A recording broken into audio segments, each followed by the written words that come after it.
प्राचीन काल की बात है। मगध देश की जनता में आतंक छाया हुआ था। अंधेरा होते ही लोग घरों से बाहर निकलने की हिम्मत नहीं जुटा पाते थे। कारण था अंगुलीमाल। अंगुलीमाल एक खूंखार डाकू था जो मगध देश के जंगल में रहता था। जो भी राहगीर उस जंगल से गुजरता था वह उसे रास्ते में लूट लेता था और उसे मारकर उसकी एक उंगली काटकर माला के रूप में अपने गले में पहन लेता था।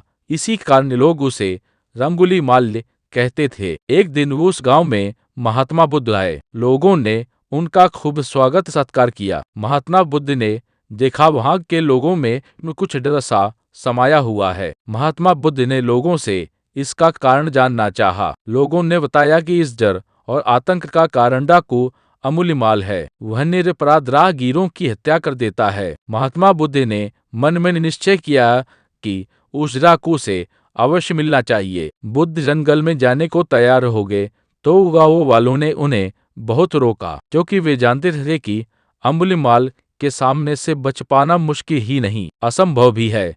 लेकिन बुद्ध अत्यंत शांत भाव से जंगल में चले जा रहे थे। तभी पीछे से एक कर्कश आवाज कानों में पी, ठहर जा, कहाँ जा रहा है? बुद्ध ऐसे चलते रहे मानो कुछ सुना ही नहीं। पीछे से और जोर से आवाज आई, मैं कहता हूँ ठहर जा। बुद्ध रुक गए और पीछे पलटकर देखा तो सामने एक खूंखार काला व्यक्ति था। लंबा चौड़ा शरीर, बेहुए बाल, एकदम काला रंग, लंबे लंबे नाखून, लाल लाल आंखें, हाथ में तलवार लिए वह बुद्ध को घूर रहा था। उसके गले में उंगलियों की माला लटक रही थी। वह बहुत ही डरावना लग रहा था। बुद्ध ने शांत मधुर स्वर में कहा, मैं तो ठहर गया, भला तू कब ठहरेगा? तो अंगुलीमाल ने बुद्ध के चेहरे की ओर देखा। उनके चेहरे पर बिल्कुल भय नहीं था, जबकि जिन लोगों को वह रोकता था वे भय से थर थर कांपने लगते थे। अंगुलीमाल बोला,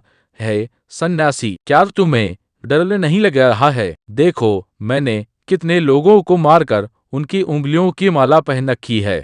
बुद्ध बोले, तू उससे क्या डरना? डरना है तो उससे डरो जो सचमुच ताकतवर है। अंगुलीमाल जोर से हंसा, है साधु, तुम समझते हो कि मैं ताकतवर नहीं हूँ? मैं तो एक बार में 10 लोगों के सिर काट सकता हूँ। जो बुद्ध बोले, यदि तुम सचमुच ताकतवर हो तो जाओ उस पेड़ के 10 पत्ते तोड़ लाओ। अंगुलीमाल ने तुरंत 10 पत्ते तोड़े और बोला, गिद इसमें क्या? कहो तो मैं पेड़ ही उखाड़ लाऊं। महात्मा बुद्ध ने कहा, नहीं, तो पेड़ उखाड़ने की जरूरत नहीं है। यदि तुम वास्तव में ताकतवर हो तो जाओ इन पत्तियों को पेड़ में जोड़ दो। अंगुलीमाल क्रोधित हो गया और बोला, गिद भला कहीं टूटे हुए पत्ते भी जोड़ सकते हैं? और महात्मा बुद्ध ने कहा, तुम जिस चीज को जोड़ नहीं सकते उसे तोड़ने का अधिकार तुम्हें किसने दिया? एक आदमी का सिर जोड़ नहीं सकते तो काटने में क्या बहादुरी है? अंगुलीमाल अवाक रह गया। वह महात्मा बुद्ध की बातों को सुनता रहा। एक अनजानी शक्ति ने उसके हृदय को बदल दिया। उसे लगा कि सचमुच उससे भी ताकतवर कोई है। उसे आत्मग्लानि होने लगी। वह महात्मा बुद्ध के चरणों में गिर पड़ा और बोला, है महात्मंगे, मुझे क्षमा कर दीजिए, मैं भटक गया था, आप मुझे शरण में ले लीजिए। तो भगवान बुद्ध ने उसे अपनी शरण में ले लिया और अपना शिष्य बना लिया।